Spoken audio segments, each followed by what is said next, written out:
seakan-akan kamu untuk hidup selamanya. Tapi profesional artinya.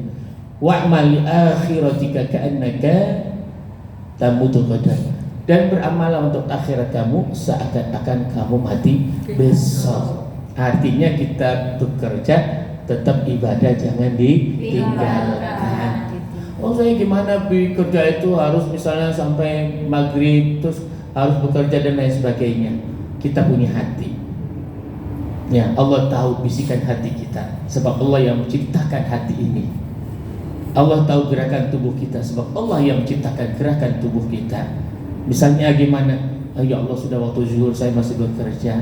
Boleh.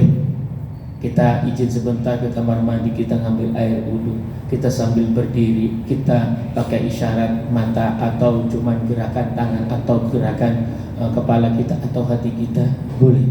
Yang penting jangan meninggalkan salat. Atau misal ada jam istirahatnya, misalnya siang, kita masuk ke kamar mandi, kita langsung sholat. Sholat itu nggak harus pakai mukena, yang penting menutup aurat. Sebab saya hampir 7 tahun tinggal di Arab, saya tidak pernah melihat orang Arab pakai mukena. Kenapa di Indonesia pakai mukena? Kalau orang Jawa namanya apa?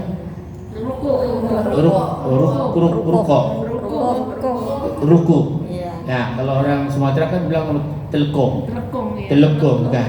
Nah, kenapa? Sebab dulu orang Islam kita tuh ibu-ibu kan pakaiannya cuma pakai kekemben. Ya kan dulu kan pakai sarung batik, yang pakai baju yang pakai kancing jepret.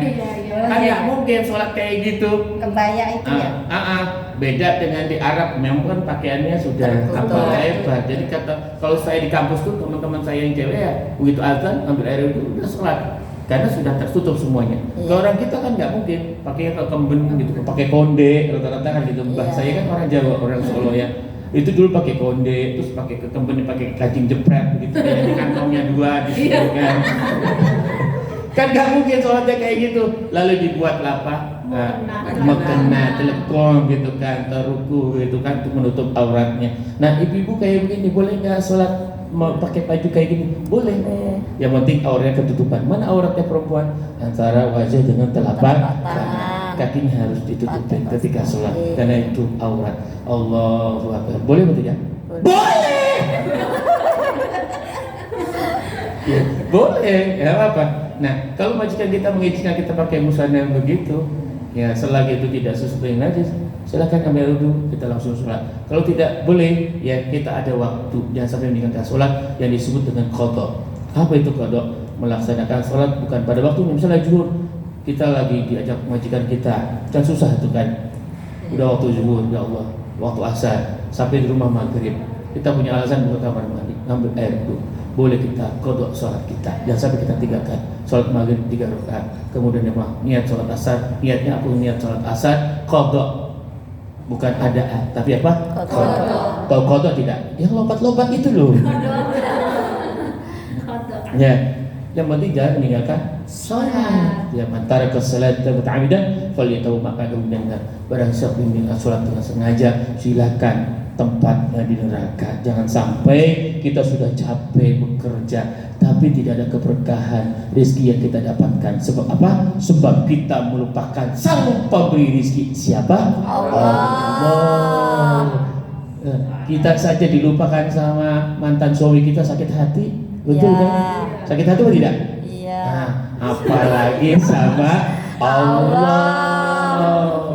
Kalau kita dekat sama lurah saja, lebaran dikasih baju lebaran, kain sarung gitu ya. Itu dekat sama manusia, apalagi kita dekat dengan Allah. Akrabani bisibrin, akrabani bizira'in. Barang siapa yang dekat aku satu jengkal, aku dekat dengan dia satu hasta. Barang siapa yang dekat aku sambil berjalan, maka aku akan dekat dia sambil berlari. Cinta adalah cermin. Cerminan kehidupan kita adalah hubungan kita antara Allah dengan seorang hamba, dan kita realisasikan, kita ungkapkan perasaan cinta kita kepada Allah dengan apa? Inna sholati wa nusuki wa mahyaya wa mamati lillahi rabbil alamin. Sesungguhnya sholatku, ibadahku, matiku, hidupku kuserahkan kepada Allah Subhanahu wa taala. Pemirsa RCTI dimanapun Anda berada, masih bersama saya Mama dan Allahu Akbar. Ya kan? Indah sebenarnya. Ya. Bagaimana bisa di perjalanan? Boleh di qasar, boleh di jamak. Ya kan? Ya. Islam itu indah, enggak mempersulit. La yukallifullahu nafsan illa wus'aha, laha ma kasabat wa 'alaiha ma kasabat. Tidak ada beban bagi umat Islam itu.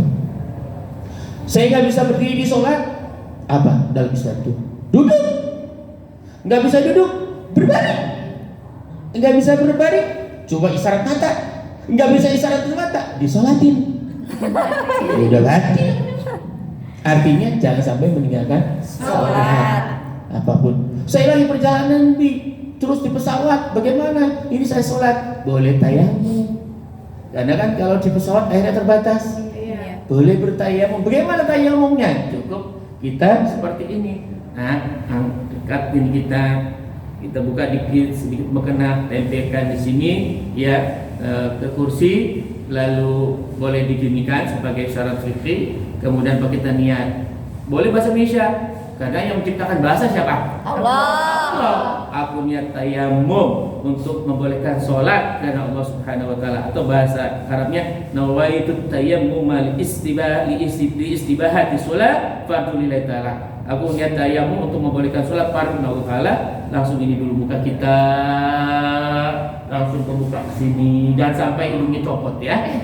Nah, kemudian apa? Kita tempelin lagi di kursi, kita goyangkan lagi, lalu ini tangannya, tangan kemari diputar ke sini, lalu gini lagi, tempelkan lagi, lalu taruh di sini, kemudian di tangan diputar di sini, selesai kita sholat. Ini waktu zuhur 4 rakaat boleh kita qasar. Apa itu qasar artinya? Kita ringkas yang 4 rakaat jadi berapa? 2. Jadi 2. Sholat sunatan zuhri, atau pakai bahasa Indonesia boleh. Aku niat sholat zuhur 2 rakaat qasar. Qasar itu ringkas.